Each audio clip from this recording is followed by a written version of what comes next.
Alors, qu'en pensent les Français de cette nomination de Gabriel Attal à Matignon? Ils ne sont pas tous convaincus. 52% ne lui font pas confiance, résultat d'un sondage CSA pour Europe 1, CNews et le JDD. Et quand on regarde les chiffres d'un peu plus près, on s'aperçoit que le nouveau Premier ministre séduit une majorité d'électeurs de droite et du centre. Il ne parvient pas en revanche à emporter l'adhésion des électeurs de gauche.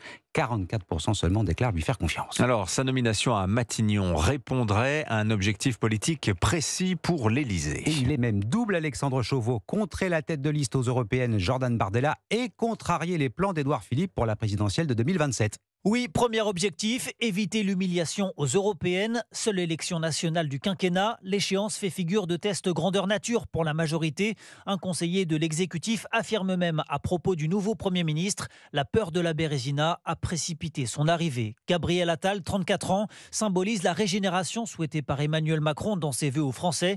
Il apparaît ainsi comme le rempart idéal à Jordan Bardella, de 6 ans son cadet, et favori des sondages pour le scrutin du 9 juin prochain.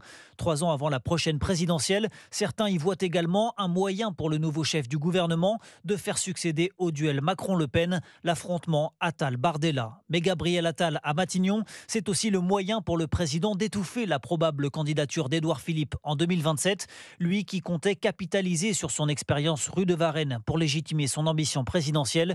Le maire du Havre, qui n'a jamais vraiment considéré son cadet, se retrouve donc désormais avec un nouveau concurrent potentiel, incarnation de la jeunesse et de l'ambition.